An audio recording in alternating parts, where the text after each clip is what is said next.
بسم اللہ الرحمن الرحیم صلی اللہ تعالی علی محمد۔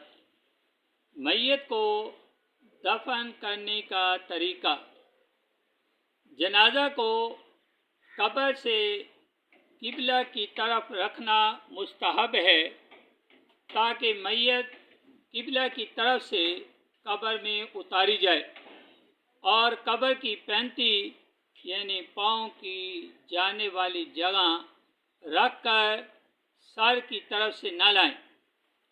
پھر حسب ضرورت 2 یا 3 آدمی قبر میں اتریں۔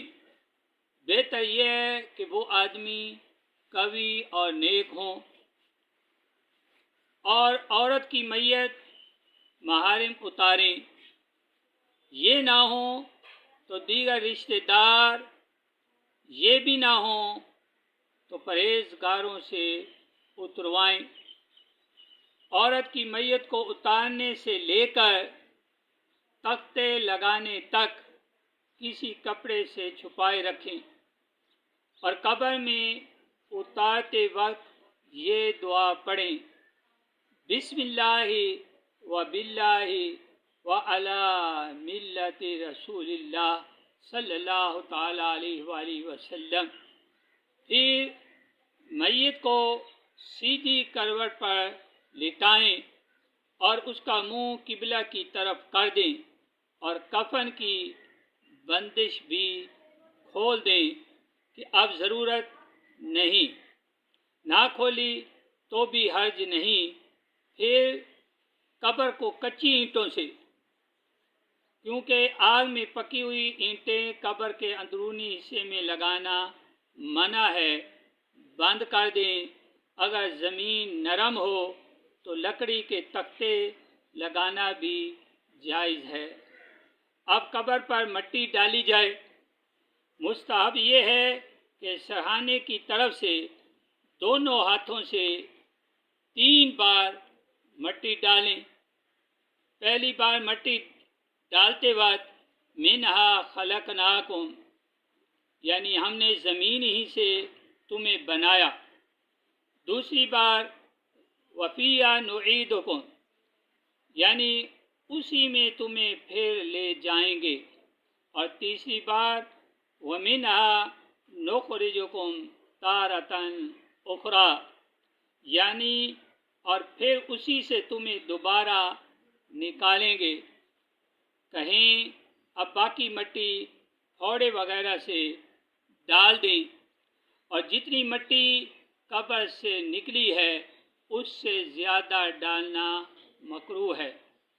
قبر اونٹ کے کوہان کی طرح ڈھال والی بنائیں، چوکھنڈی یعنی 4 کونوں والی، جیسا کہ آج کل تدفین کے کچھ روز بعد اکثر اینٹوں وغیرہ سے بناتے ہیں، نہ بنائیں۔ اور قبر 1 بلش اونچی ہو یا اس سے معمولی زیادہ ہو۔ تدفین کے بعد پانی چھڑکنا سنت ہے۔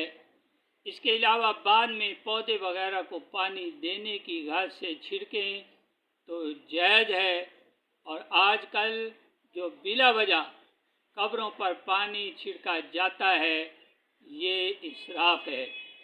دفن کرنے کے بعد میت کے سرہانے الف لام میم تا مفلحون اور قدموں کی طرف آمن الرسول سے سورہ بقرہ کے آخر تک پڑھنا مستحب ہے۔ اس کے بعد مردے کو تلقین کریں اور قبر کے سرہانے قبلہ رو کھڑے ہو کر اذان دیں۔ قبر پر پھول ڈالنا بہتر ہے کہ جب تک تر رہیں گے تسبیح کریں گے، اور اس سے میت کا دل بہلے گا۔ حضرت ابن عباس رضی اللہ تعالی عنہما بیان کرتے ہیں کہ رسول اللہ صلی اللہ تعالی علیہ وسلم کا 2 قبروں کے پاس سے گزر ہوا۔ آپ صلی اللہ علیہ وسلم نے فرمایا: ان قبر والوں پر عذاب ہو رہا ہے، اور یہ عذاب کسی ایسی وجہ سے نہیں ہو رہا جس سے بچنا دشوار مشکل ہو۔ ان میں سے ایک شخص چغلی کھایا کرتا تھا، دوسرا پیشاب کے قطروں سے بچنے میں احتیاط نہیں کرتا تھا۔ پھر آپ صلی اللہ علیہ وسلم نے ایک سبز شاخ منگوائی اور اس کے 2 ٹکڑے کیے، ایک ٹکڑا ایک قبر پر گاڑ دیا اور دوسرا دوسری قبر پر۔ فرمایا جب تک یہ ٹہنیاں خشک نہیں ہوں گی ان کے عذاب میں تخفیف رہے گی۔